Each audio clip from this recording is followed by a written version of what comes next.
putting, obviously everybody wants to be better at putting, right? Whatever level you're playing at, if you're better at putting it in the basket, it's gonna work well for your game. I think there's a lot of value in just trying different styles of what might work well for you. If you see Ricky Wysocki really effective with his long arm, low approach to the ground, you know, all those different styles, people find those for a good reason. And it's just for whatever works with your body. So there's no one right way to do any part of this game. Putting in particular, that's why you end up with guys that have their own unique signature style, is that they just found the way that they can repeat that motion as consistently as possible, and they just groove it into their game by a lot of repetition, a lot of hard work.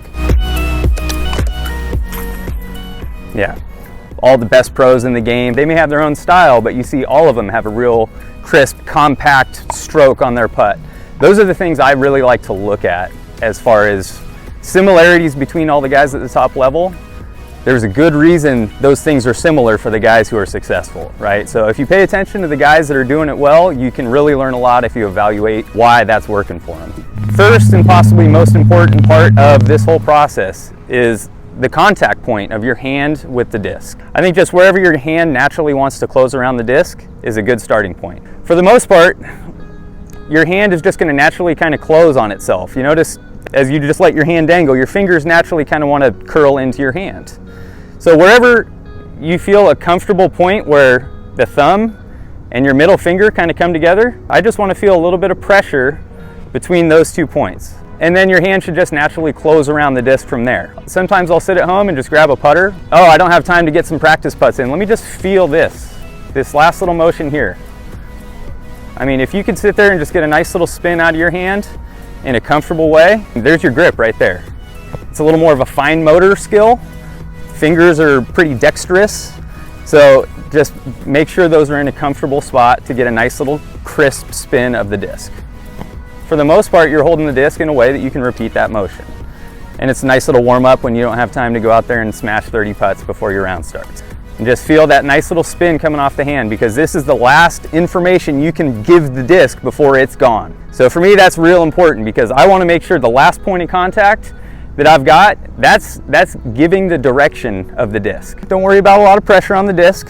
Really, the whole goal is to be nice and relaxed. Even if your arm swing and your weight transfer and all that is right on line, if your last little action on the disc is pulling it outside the line, you're going to miss that side every single time. One of the first things you're going to have to really do is address your lie and line up your body to the shot. The footwork, where you place your feet, is going to kind of dictate where the rest of your body lines up naturally. For the most part, I like to just make sure I'm in a good position straight through the center of my mini to the pole, and give myself a little bit of the turn of the hips to make sure I'm kind of a little bit opened up here. Is if my hips are too squared up to the target, I'm going to have a real hard time keeping my arm straight at the pole. Just by giving myself a little bit more of a closed off stance here, and then feel a little more athletic in my legs. I just want to have a nice comfortable base, and then I want to make sure that my arm naturally is going to elevate straight to the target. So if you're too squared up, it's going to probably bring your arm out to the side. Think about the muscle that's on the outside of your shoulder here, okay? You've got this big deltoid muscle that has got one job to do. It's the strongest muscle here in this whole section, and it lifts your arm this way. So if I'm lined up this way, real easy to lift my arm straight up that pole. If I'm squared up here, it's a little more tricky to keep my arm going straight at it. So for me, that was one thing I had to kind of learn, was setting up the alignment of my body to where the natural motion of lifting my arm fell in place with the rest of where I had my alignment set.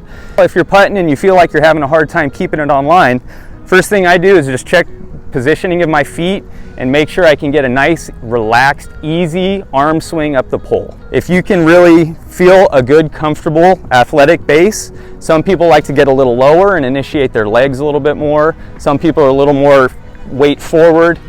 Whatever you've got that you can be in a comfortable athletic position, go for it. Now that arm swing that we talk about is going to be the one thing that you're probably keyed in on in your putting stroke more than anything else. You're trying to make sure that putter goes right to the target, right? So if you set your body up in the right position, hopefully that's something you don't have to think about as much, because you know the natural motion of just lifting your arm up is going to keep you on line. If you can eliminate that left and right miss a little bit more, just by basically making sure you align yourself to the target, then you're going to make your job a little easier, because now you can just focus on those fine motor skills that we were talking about, that last little point of contact. Now for me, the knuckle on the end of my throwing hand, my index finger here, is kind of the scope of the gun, so to speak. I like to have almost like the sight of the gun. As I'm staring through the scope of my gun, I want to have that sight at the very end. I know I want to have a nice easy arm action here, and we talked about the last action of your hand is the fingers doing their job on the putter. This little action right here. So as I line up and I'm right at the target, I want to see my dominant eye.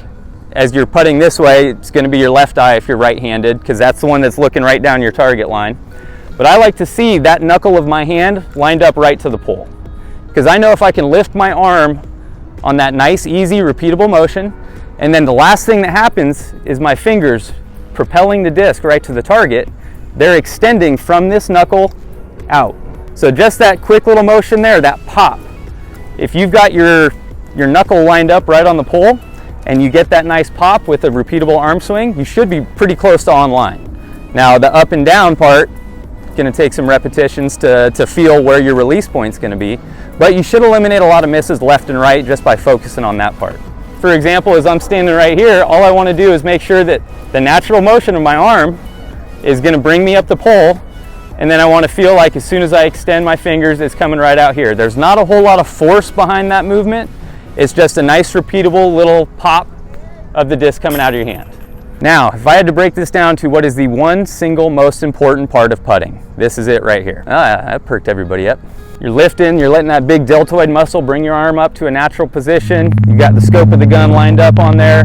You're extending the fingers right to the pole. That all happens in a very, very tight little package here, what I always refer to as the hit point. All the energy of your putting stroke in this tiny little zone, as opposed to from here, that's a long zone for all that energy to be put into a disc. I want to put the energy into a disc in a very small zone. So that pop you hear about, just popping the disc out, it's just all about being compact, okay? You don't want to have an arm swing where you have to focus the energy all the way through the line and up and out. It's just too much to think about. So if you can simplify it down to where the energy you're trying to put into your putter is all happening whack, straight here, quick, tight, crisp little snake strike putt, to quote Dave Dunapace. Okay, it's just pop, getting that thing out and through. Now the follow through that happens after that, great. Let it be a natural extension, but the disc is already out of your hand. You look at all the best putters out there in the world and watch any slow-mo footage you see. From here, pop into the target, it's out of the hand before the hand is ever past this point, okay? Because it's that first popping little motion to the pole that's putting all the energy into it. So when Ricky Wysocki is putting from 100 feet away and has enough energy on the disc to float it in there and control the thing still, it's not because he's arm flailing up and everything. It's all happening here, which is a pulling motion, okay? From the disc being down here, whack, I'm pulling the disc to my target. Yeah, I know, push putt, spin putt, all that stuff, it doesn't matter. Pull your putt to the pole, pull to the pole. If I had to break it down, that is the most important part of putting. If you can really get that tight, compact, crisp little stroke in a pulling motion to the target, it's going to be real easy to put a lot more power into your shot than if you're trying to push the disc to your target. Push putt style, you got guys that are more long armed or whatever. I think the guys that do it well are still pulling the disc in that first part of the swing of the arm. When I'm missing putts, it's always to the right side because it's that last little, the arm's coming swinging out just a little bit. So work to stay on the pole and keep that compact, short, crisp motion in the beginning part of your putt as like your focal point for putting the power on it. I can't emphasize enough how much that last point of contact on the disc is important to not only the power you're putting in the disc, but the trajectory and the alignment left and right. So if you are really getting yourself a nice crisp motion with the hand, I think you're going to eliminate a lot of little mistakes that you might see otherwise. Height up and down, again, that trajectory. The shorter you can make that zone, that hit, it's going to be a lot easier to control the height and the nose angle of the disc. Whether it's throwing, putting, working on a sidearm shot, learning how to throw a roller, whatever. Try to find one thing to really focus on in a day.